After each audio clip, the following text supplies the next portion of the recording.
Curtain opened, I was all painted blue and whatever, and I took my first step and the sari opened up. So the curtain came down, the ladies rushed from the wings, they tidied me up, and when the curtain opened again, there was a huge applause. And I loved that applause.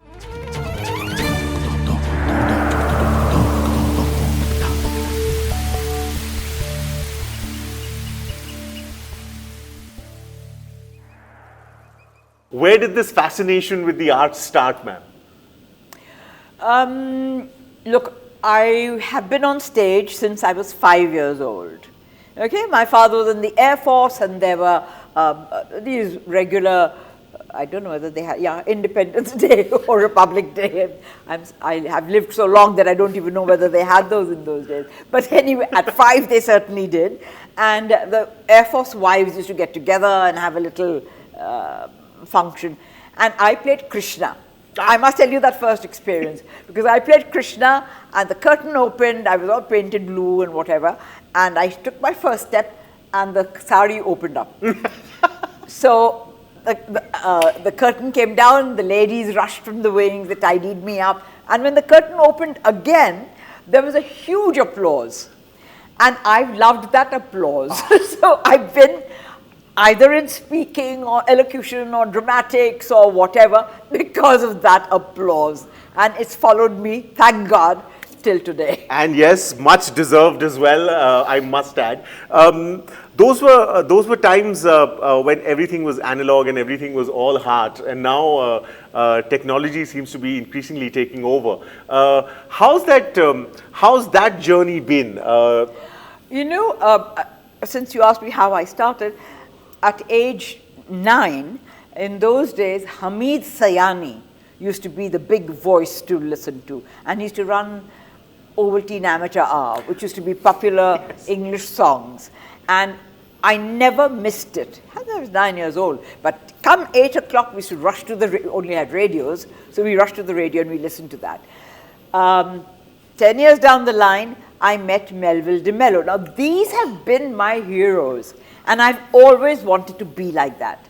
I never ever thought that I'd come to a stage where people would want to listen to me or try to hear me or imitate me.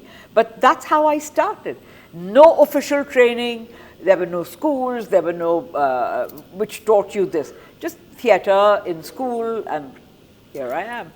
And that's the beauty of it, no, ma'am. At that point of time, I'm sure we were allowed the luxury of making mistakes, while that room seems to have shrunk in present times. Well, let me tell you about making mistakes. I was in Loreto Convent, Lucknow, and I was speaking for the Mother Superior who had come. And those used to be big occasions. And I was to declaim on the revolution of 1857 was not a mutiny, but a war of independence. Oh, wow. Okay. And I was all of 15 years old. And of course, I stood there. And in those days, we were all taught to stand like this and speak. So I stood there before the whole school, and I spoke brilliantly. You learned your script by heart. You never spoke extempore. So I learnt my script by heart, and I repeated it. And I was very pleased with myself, and I came and sat down.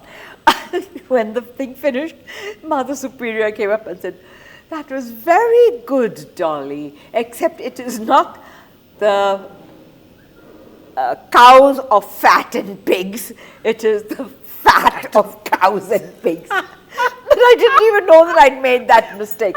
But it didn't faze me. I continued. Now, a lot of people give up when they make errors. And I'm not saying that I haven't made errors either in my life, but I continued.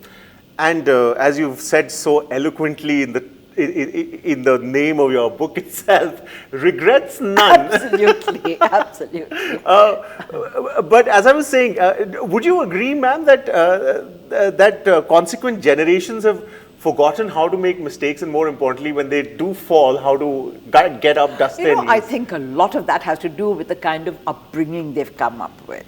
Not only just parents, because my parents, like every other parent, wanted you to be, but my parents weren't the kind who pushed you to do anything. In fact, poor things, they didn't know what elocution was, they didn't know what debates were, but I was interested in it, and I hope that I taught them a great deal as a result of that. But I had an aunt who was a teacher, and she was a teacher at the Convent of Jesus and Mary in Delhi. She's 98 years old today, and she's still there, but I owe a great deal to her, because she was the one who used to make us recite poems at night just before dinner and things like that. So I suppose that's the kind of cultural background that one has had. We weren't taken, there were no plays to be taken to, there were the occasional Geoffrey Kendall coming, etc. But there was no personal involvement in it. And I suppose just one's interest, and I would say to all listeners and all young people and everybody who wants to follow our line of upbringing, to be confident. Don't be scared to make mistakes. Don't be scared to apologize, and carry on.